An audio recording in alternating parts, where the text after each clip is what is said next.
The Concord spire rose from the ice of Hekara II like a column of glass holding up the sky. On calm nights, its facets reflected 3 moons and the faint arch of the Galactic band, and the plazas around it kept the kind of silence only thousands of species could agree upon. It was built to look timeless, and for a while we believed it was. I had worked there for 87 of my long years, cataloging membership petitions and the histories that came with them. I had watched empires bend toward cooperation, watched predatory species learn to sheath their teeth and speak in patient tones. We archivists like to say, the Concord is a library with a navy. The joke hides our pride. We believed the galaxy could be taught to read one another. Humans came late. When they arrived, their ships looked like they had been built by a child who loved toys, all patched plates and painted names and windows too large for military sense. I remember the day their delegation stepped onto the spire's receiving bridge. They wore garments with fabrics that drank light, and the one who led them, she introduced herself as Minister Hale, carried a satchel stitched by hand. No one carries stitch work to a first contact. It was an affectation, we thought, a display of quaintness. The first thing the humans asked for was not seats in the chamber, but jobs no one wanted. "Place us in your relay stations," Hale said, smiling with calm eyes. "Let us maintain your databases.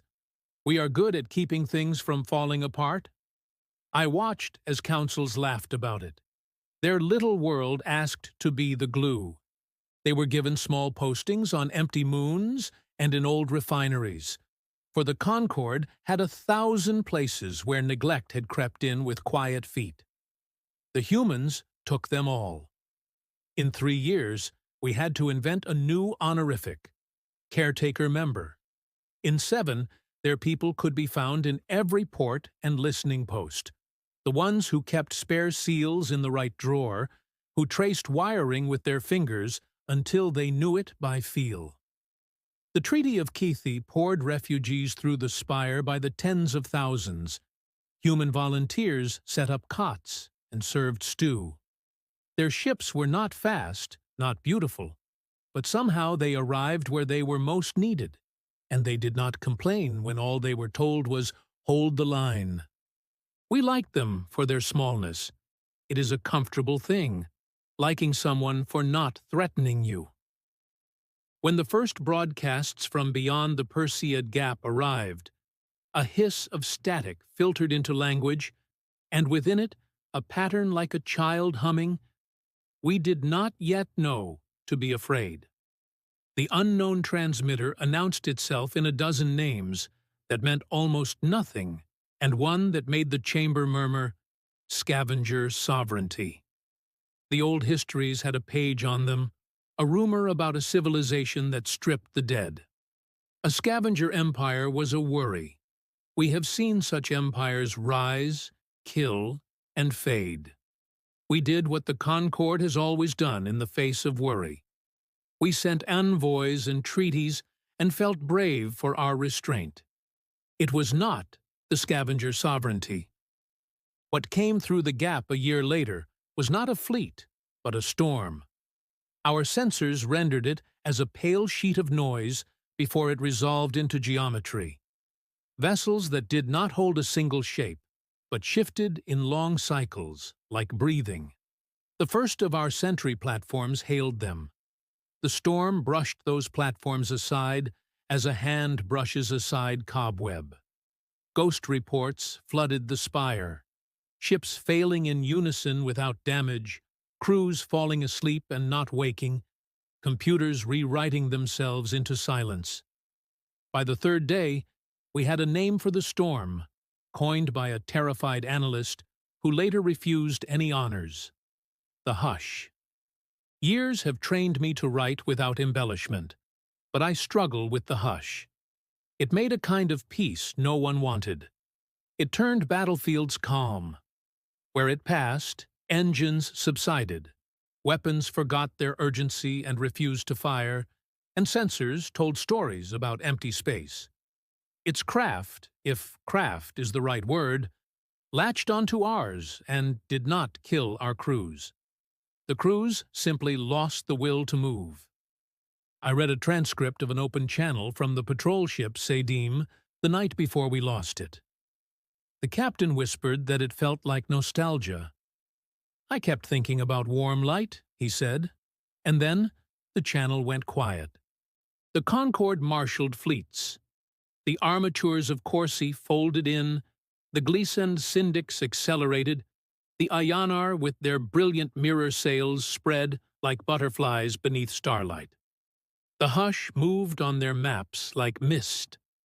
In the chamber we shouted, then swallowed our shouts when we heard them echo against the spire's cold walls. One faction demanded an evacuation of the Persid corridor and half the Sagittarius arm. Another argued that running would only feed the hush whatever it ate. "This is a psionic pestilence," someone said. "A mimetic fog," countered another. "A weapon built to cause treason against oneself," said a third. And all those explanations were ways of saying we did not know. Humans did not sit in the inner ring of that chamber then. They were on the periphery in their navy fatigues and patched jackets. A scattering of observers with old cups of coffee going cold in their hands. Their minister Hale sat near me, scribbling on paper like a person stubbornly trying to remain in her century. When the vote to send an expeditionary strike through the gap finally passed, the humans asked for two things. The first was a place at the command table for a captain named Mira Ansel, whose file was thin, patrol duty in minor systems, several commendations for logistics. The second was harder to understand. They asked that a small human fleet be assigned to carry supplies, and that the fleet be given permission to use routes not sanctioned by the Concord's navigational AI. The request infuriated the Ayanar, whose map programs are music, symphonies of probable gravity, beautiful to fly and efficient as poetry. "Your freighters are slow," they said. "They will only lengthen the shadows behind us." "I'm asking for a quiet corridor," Minister Hale replied, "away from your music. Give us that, and we will take responsibility for what we bring." "Which is what?" the syndics asked. "Ships with patched plates?" Hale smiled then, not kindly. "People who do not sleep when they are tired." I did not know what to think of that. Exhaustion is a poison. Determination is admirable, but poisons do not admire your determination when they work. The expedition departed to fanfare that felt thin. I watched the launches from the Spire's observatory, where the glass makes space into a small, manageable picture. Sleek Concord destroyers glided like stones skipping across a black lake. Behind them, a handful of human convoys pulled away. Blocky ships with names painted in script you could read from an orbital. Lantern, Saltwind, Ornate, Petrel, little names. Names that suggested campfires and hand tools, not wars. The first reports from the front arrived in fragments that had to be stitched. The hush did not fight for territory. It moved like someone exploring a house they already owned. The Ayanar's symmetry weapons and the Syndic's cascading plausibility fields met it and did not find purchase. Crews performed their drills perfectly until, abruptly, they stopped moving. Fleet doctors wrote that patients stared at their own hands as if seeing them for the first time. One message from Captain Ansel stood out in the archive because it was so plain.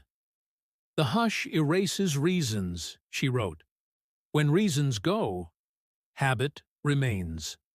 You will need species who choose to keep doing the job because they always have, not because the job makes sense." I asked my superiors why this human's dispatch was being logged beside admirals. "We placed her at the table as a courtesy," one sniffed. And yet, the strike failed to push the hush back. At the Battle of the Broken Gate, 3 of our great anchor stations simply powered down.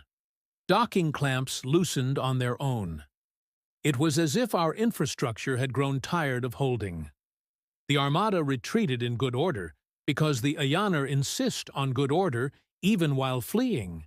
But we left behind 3 cold islands full of living people who would not reply to calls. The hush did not damage the stations. It draped them in quietness and moved on. That quietness spread. Minister Hale asked for a private meeting that night. I was asked to attend as witness, because the Concord believes in minutes that will outlast regret. She came carrying her stitched satchel and set it on the polished stone, the sound of it small and human. "I will speak plainly," she said, and the chamber's stewards shifted in their seats, because plain speech is often a preface to impertinence. "Speak," said the High Armature. "We can hold this line," Hale said, "but not with your plans alone. You are fighting an enemy that is winning with culture, not with guns. You are brave, clever, and beautifully organized, but you were not shaped by winters and wildfires like ours. Humans were born on a world that made a habit out of changing. We kept the habit." "You propose to shame us with biographies?" the Ayanar asked, and I thought I heard music strum underneath their words. Hale shook her head. "I propose we do the job we asked for. Give Captain Ansel the logistics command. Let her route the whole supply chain. Give humans authority over redundancy and backups. Let us choose which stations go dark and when. Let us decide who runs drills and how often. We won't fight your battles for you. We will make sure you can still fight." The room shifted, like a flock unsure which way to turn. This wasn't heroism. It was plumbing. But wars are won or lost with plumbing. And perhaps some of us remembered that. "Why should we trust you with that?" the Syndic said. "What proof do you offer?" Hale opened her satchel and spilled papers onto the table. Not data pads, but pages full of diagrams drawn in dark pencils that smudged at the edges.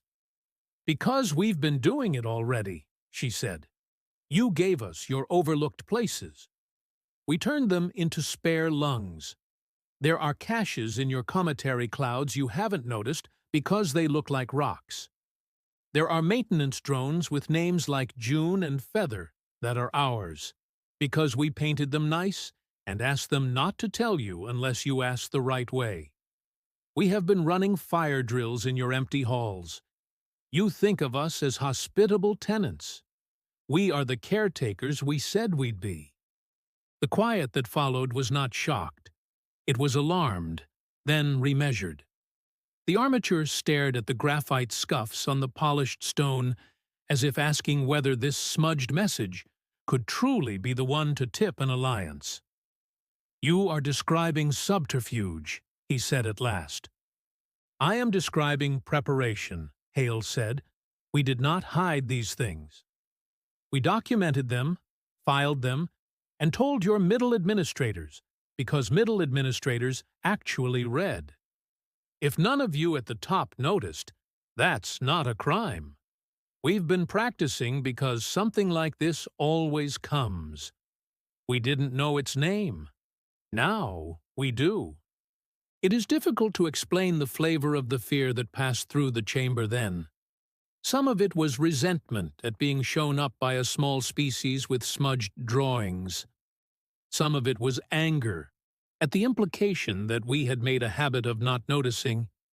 But some of it was relief so powerful it felt like a child sobbing after a long fright. We gave Ansel the logistics, with provisos to make the lawyers happy. We gave her the authority to declare exercises and to enforce them. We gave her temporary command over the direction of 1,000,000 tons of fuel, and not one weapon. When she took the dais to speak to the assembled captains, she said only, "We're going to keep things from falling apart. We will do it in boring ways. Please be generous with your patience. She began with small orders that irritated important people. She turned off music on the navigational nets and forbade any updates that required synchronizing minds. She required crews to eat together at least once a watch, to tell a story at the end of meals that had nothing to do with work. She insisted that stations run blackout drills 12 times a day until the movements became reflexes. She banned, for a time, poetry on official channels, which nearly caused a riot among the Ianar poets who served as navigators, and then she compromised and allowed haiku-length bursts between drills. She moved ships from sensible routes to odd ones, threading them behind minor moons and through dust trails, because she said the Hush watched patterns and liked them too much. In the archival logs from that period, there are thousands of small mutinies and how they were resolved. They were resolved because human quartermasters showed up with hot food and folded blankets and said, "We know you're angry. Here is a soft thing for your hands. After you're done, you will run the drill." The Hush did not slow. You must understand that our fleets and our stations were designed by minds who loved order so fiercely they had built it into the stars by way of mirrors and corridors of probability. We wrote music into our engines because music kept us from war with ourselves. We cut our ships like knives because cutting cleanly is polite. Against an enemy that asked only that we pause to remember comfort, we were terribly vulnerable. Ansel's strange orders began to shape us into something that could bend without breaking. She taught crews to fly without networked cues, to use hand signals, light codes, and, in one case I loved for its audacity, written cards lifted to porthole glass. She stocked stores with analog tools that need not ask permission from a system before turning. She shifted our training from why to how, and from how to do. She did not explain much. She showed, and she showed again. Humans have a blessing and a curse. They can normalize anything. They began normalizing the Hush. They built little songs to count breaths. They made games out of checking seals. They told stories while stripping manifold assemblies that would put a child to sleep with their repeating cadences. They cried some nights and woke the next morning to make coffee for a neighbor species they barely understood, because that was the job. A month after Broken Gate, we found the first survivors left by the Hush. A freighter called the Helial had drifted on reserve air for 8 days before a human tug named August reached her. The August's captain, a short person with a face like a closed fist in need of unclenching, asked for permission to board with an Ianar doctor. The Hush was still in local space, like humidity you cannot see. Ansel authorized the attempt. The team recorded their entry. I watched the footage alone at my desk when the lights had dimmed to the spire's night. The Helial's corridors were neat as a ritual. No damage, no scorch marks. The crew lay on the floors and in chairs like people who had decided to sleep in the middle of a shift, washed by a faint golden light that came from nowhere and was inside the camera only when I paused to doubt it. The Ianar doctor checked pulses. There were pulses, present and slow. The humans spoke softly because humans do not go loud into rooms where people sleep. They took hands. They cleaned faces. They whispered names. It took hours for the first Helial crew to blink and see the world. "It was warm," the navigator murmured when her throat remembered. "I thought I had done enough for this life." I was content with that. I did not want to go. The doctor's hands trembled then. Soft, musical fingers not built for tremors. The human captain said, "We'll want to go again," as if naming a weather pattern that arrives each spring. The Hush was not a weapon that sought us as targets. It was a condition, and conditions do not negotiate. The front became a series of careful retreats and stubborn holds, and along those fragile lines, human ships appeared like half-remembered cousins with bags of groceries.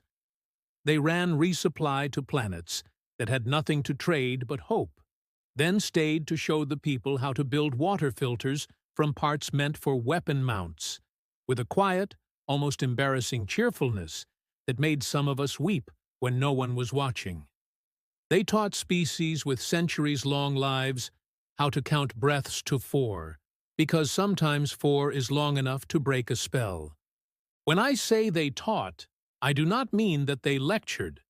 Humans are not good at lecturing for long without boredom gnawing at them from the corners. They are good at sitting beside you and doing the thing, then doing it again slower, then placing your hands on the thing and telling you, in kindly tones, that you are now doing it, whether you meant to or not. They pour themselves into others without tallying. In a ledger, this looks like a deficit. On a battlefield, it begins to look like a miracle that refuses to call itself by a grand name. The hush reached the systems around the old shrine at Corinth, where stars burn blue and quick, and the temples hang on cables threaded through a gas giant's aurora. The Concord made a choice that would be debated until the spire itself grows old. We committed a stand there, not because the place had strategic value, but because it was old, and many of us cannot bear to give old things up to silence. A stand is a word for, we will die here if dying is the way to remain. And it is the sort of sentence that makes the mouth of history water. We arrayed fleets in shells and called it a fortress, then set about making a plan to inhabit a word. We discovered 2 days before the hush reached Corinth that our plan would fail. I say we, but I mean the humans who were measuring not grand strategies, but the weight of sleep. Ansel sent a message to the chamber that made the chairs creak as the listeners leaned forward. We are seeing anticipatory fatigue in the crews just thinking about the hush. The hush no longer needs to arrive to begin its work. It has moved into memory. How does an enemy move into memory? The armature asked, and his voice had the thinness of a man whose heart was tired. The same way grief does, Ansel said. It takes up a chair at every table. What do you propose? She sent a list that looked like a marching band had decided to invade a monastery. Festival, she wrote. Noise, cooking, home. Bring in ships that make music, but keep them at a distance.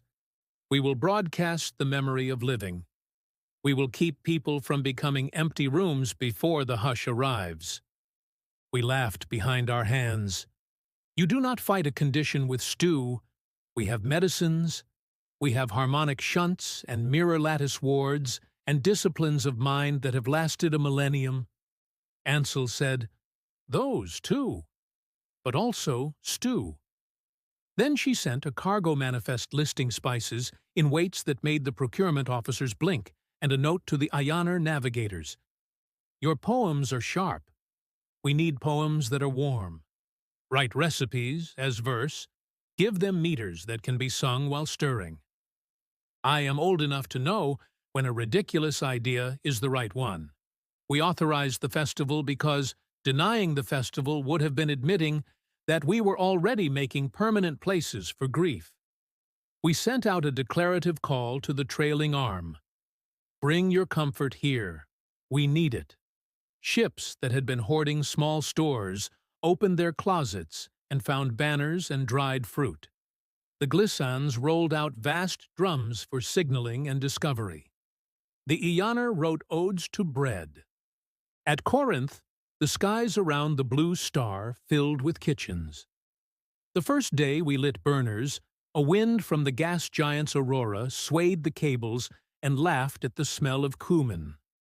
The same laugh I remember my father making when he pretended to be stern and could not. Crews ate together. They told stories.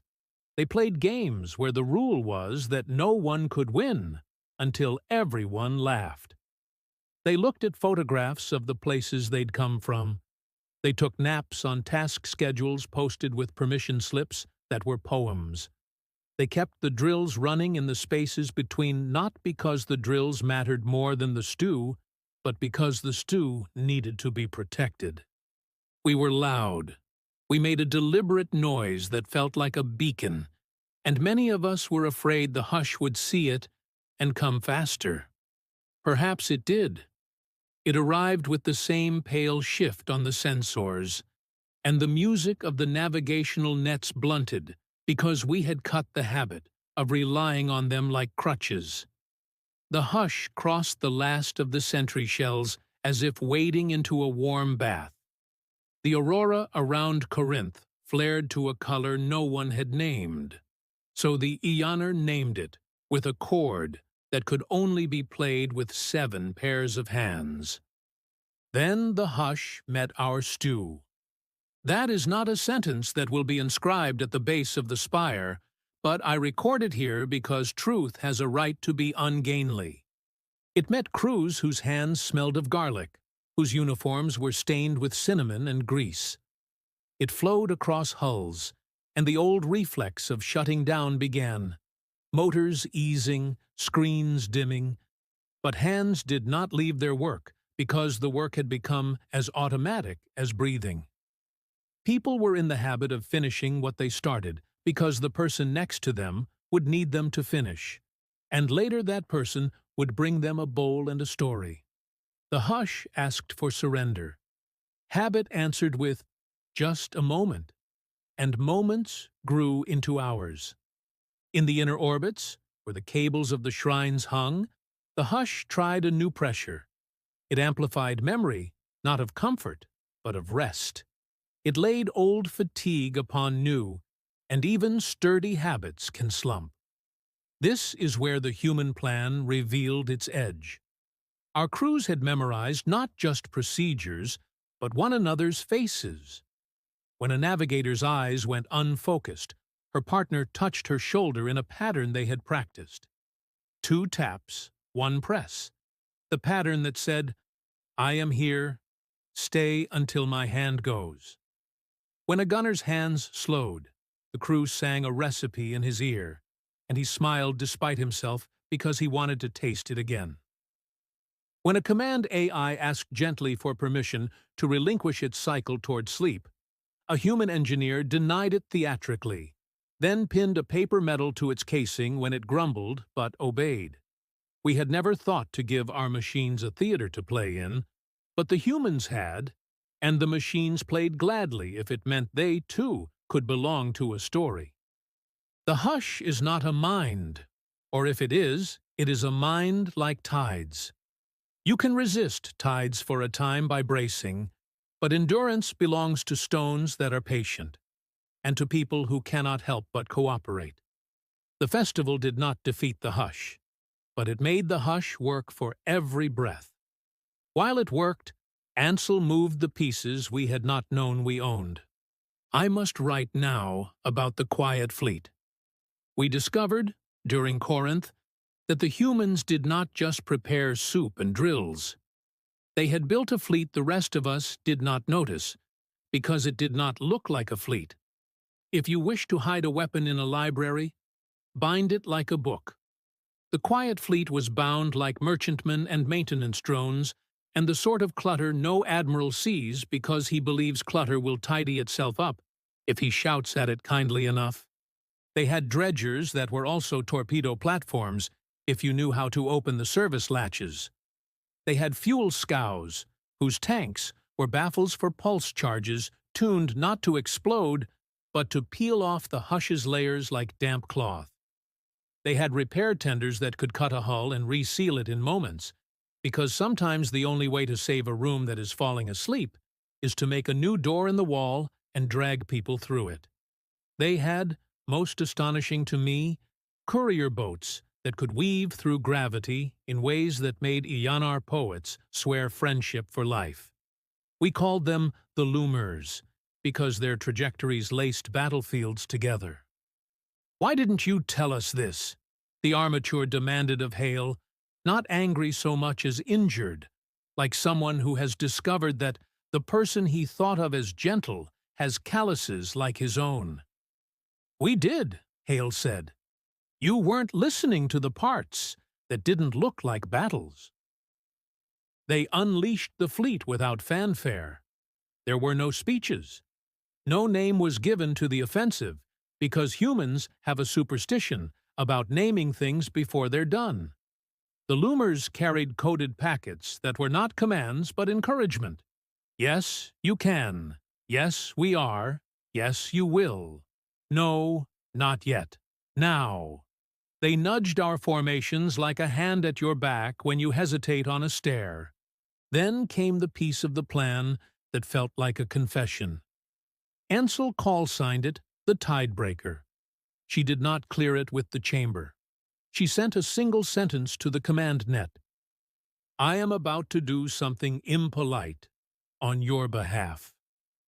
The loomers converged on the Corinth cable shrines. They did not link in with our battle maps. They moved as if following chalk lines the rest of us could not see. Each delivered to the shrines a small object, wrapped in gold foil and tied with string. I am not embellishing. The gold foil was from a human candy. The string was twine. The objects were shaped like eggs. "What are those?" the armature asked, and no one answered because we were watching. The eggs opened. Inside each was a thin lattice of carbon and silk, printed with words in a rotating cycle of languages, a child's mobile for a baby of stars. The words were banal and glorious. Stay, breathe, hold, together, again. Humans believe that they invented signs for every fire drill. Perhaps they did. They call them muster instructions. The Tidebreaker was a galaxy-sized muster. The eggs linked to the shrines, and the shrines, bless the old builders of Corinth, had been made to sing. Songs poured into the hush. Not war chants, not the music of precision the Aeonar adore. Lullabies, rounds taught to village children in the snow, while bread proofs on a warm hearth. Stacking songs that build upon themselves until the mind says, "I will stay to see what comes next." Work songs for ships that catch and hold in storms. The shrines hummed those simple melodies into the hush's body, and the hush, which fed on habit and memory, swallowed them eagerly. Ansel called this giving the tide ashore, and it was the sort of thing that makes a cynic scowl, and then look for a tissue. The hush, for the first time since it had arrived, shuddered. Its surface rippled into patterns we could translate into math. The patterns were not ours, but they were discrete. We could grip them. The quiet fleet moved then with a speed I had not thought humans had inherited from their patchwork ships. They did not attack. They pried. They wedged wedges into gaps. The songs opened and turned them slowly. They did not explode. They gave the hush choices, and the hush did not like choosing because choice is a small violence against tides. Our fleets began to work, not because their weapons had grown sharper, but because their hands had learned to keep moving in the presence of memory that wanted to pull them into chairs.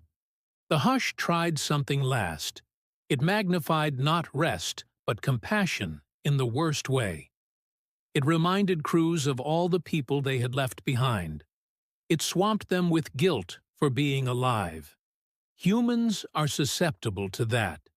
It is one of their weaknesses that doubles as a strength. I watched as human crews bent under the weight that their own hearts laid upon them. Then I watched as they stood up anyway, and passed around a bag of sweet, hard candies that had nothing in them that could feed a body, but could feed a mouth that needed something to insist on. A small, stubborn sugar held against a tide.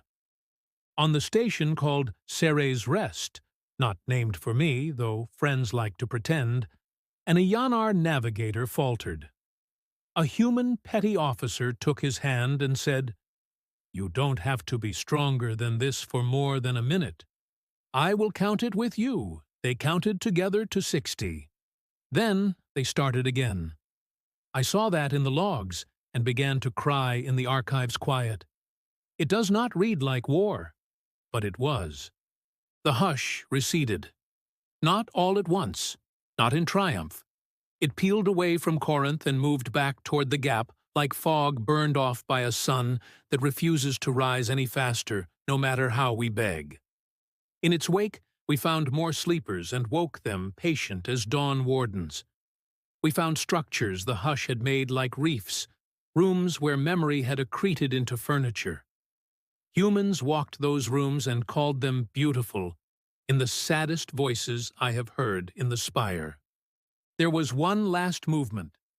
Our admirals asked for pursuit, because pursuit is the habit of those who don't want to see a shadow return. Ansel said, "We will follow it to the gap. We will not chase it beyond. That is not our ocean."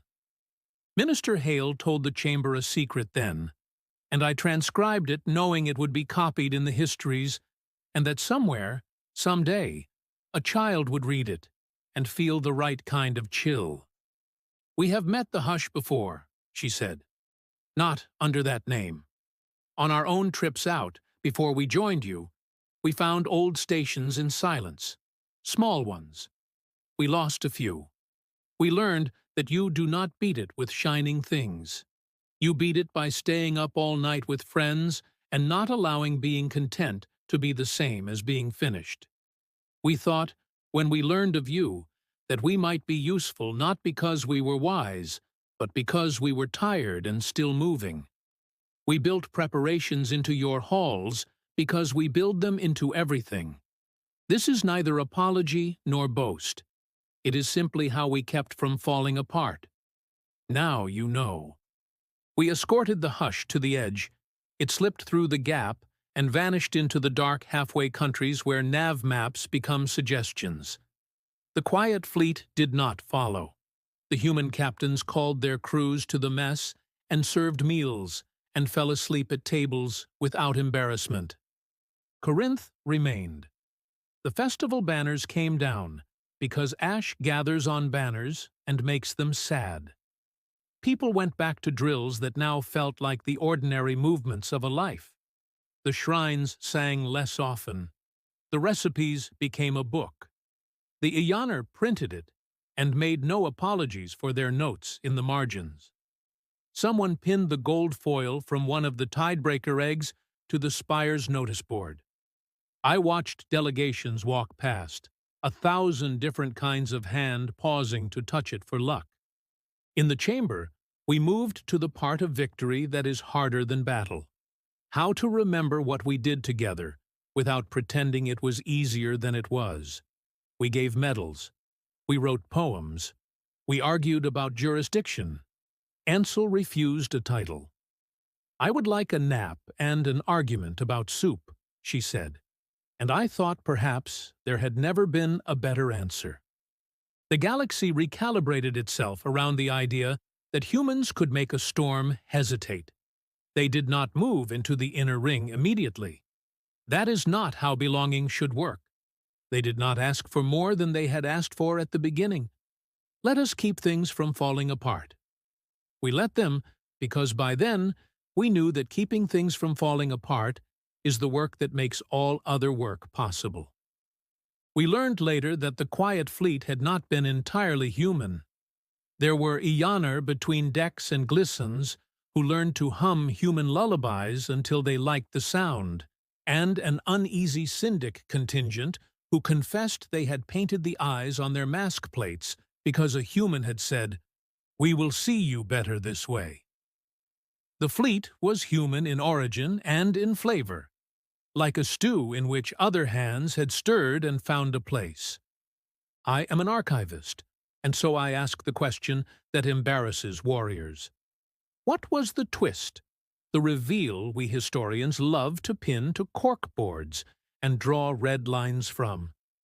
It is tempting to say the secret was the quiet fleet, or the eggs of simple words, or that humans had met the hush and kept their own counsel. Those are revelations. They satisfy the part of the mind that wants a drawer to open and a light to come on inside. But I think the true twist sits in smaller places. Humans had been building their answer not as a counterweapon, but as a culture structured to move when it is easier to rest.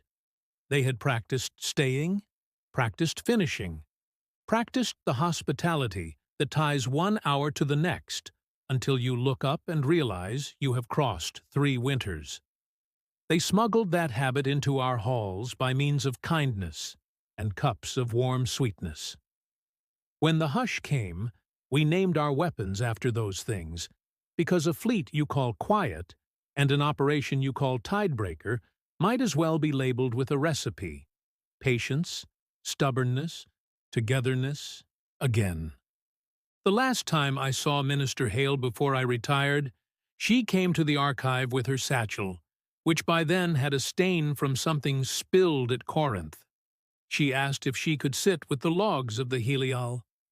I brought them on a tray because it pleases old men to perform courtesies for those who made them believe in their work. She sat for hours listening to the voices wake. The room's lights dimmed and brightened again with the spire's day. When she stood, there was salt on her lashes. "We are not special," she said. "Not to me, perhaps not to anyone present. We were overlooked because we are small and messy. That part is true. We will always need larger friends to help us reach high shelves. But when the shelves fall, we are very good at picking up what can be saved. That doesn't make us heroes. It makes us stubborn." "You built a fleet in our clutter," I said. "You sang at a storm until it tripped over your song. That seems special enough to shelve under a bright light." She smiled, and it was the sort of smile that makes you hope to be wrong more often. "We did that together. You think we hid that from you? We didn't. We were waiting for you to want it." I walked her to the door and watched her cross the plaza, small in the way that makes you love a person more, because smallness is the size of people who will sit with you while you take your medicine. After Corinth, the Concord became very interested in overlooked places. We began to inspect our halls for fires that would begin in dust. We learned to drill without asking whether the drill made sense that day. We learned to ask our machines to stay with us not as slaves, but as co-workers who appreciate theatrical medals. We taught each other songs. The hush has not returned in the years since. Perhaps it will never come back. Perhaps it will one day roll out of the gap like weather. Perhaps we will meet storms with other names: fear and hunger, and the elegant cruelty of bright minds left idle. I will not pretend that stew is a shield for all of it. But the memory of Corinth sits at my shoulder like a patient hand. People held. People woke. People counted to 60 and started again. That is an accounting even the armature will not argue down. Not long after I left my post, I found a paper folded into the spine of a registry. It was a human memo, written in their sideways lines. It was not addressed to anyone, which is to say, it was addressed to whoever needed it. Checklist for keeping things from falling apart. Eat with someone. Tell a story that ends with, "And then we slept." Teach one thing you know to someone who doesn't. Run the drill. If no drill exists, write one. Put a sweet in your pocket for later, or for a friend. Sing a song you would not be embarrassed to be saved by. Make the tool work without asking permission. Count to 60 with someone. Twice, if necessary. Do it again tomorrow. I placed the memo in a sleeve and logged its presence. Archivists love lists. We like to pretend our lists have the elegance of the Eonar's harmonic maps. This one does not. It is clumsy as a hand on your shoulder at the right time. It is a recipe, and recipes are the oldest machines we trust. Many years later, I dream sometimes of the quiet fleet moving along dusty lanes behind little moons, names painted on their flanks like promises. I dream of gold foil tied with string, of egg shapes opening to display words that every child learns and every old soldier tries to pretend he has forgotten. I dream of the hush, because dreams invite old weather.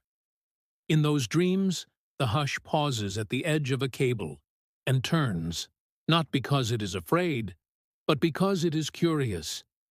It listens with us. It hums. I wake into the spire's quiet and listen for the kitchens at Corinth. I tell myself the old stories. I count to 60, just because. And across the plaza, the statue of nothing.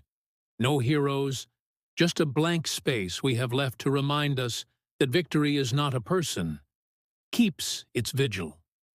You will ask, in the end, whether the humans are overpowered.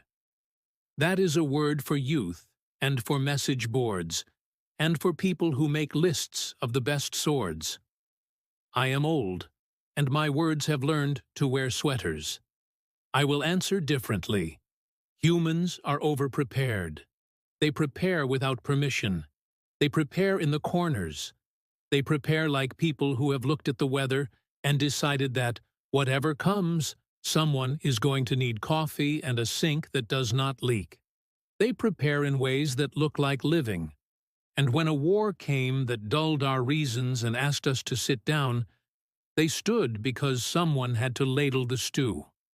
You can call that power if you like. I will file it under character and leave a touch of mystery in the description field, because there is always more coming, and because mystery is a kind of hospitality, too.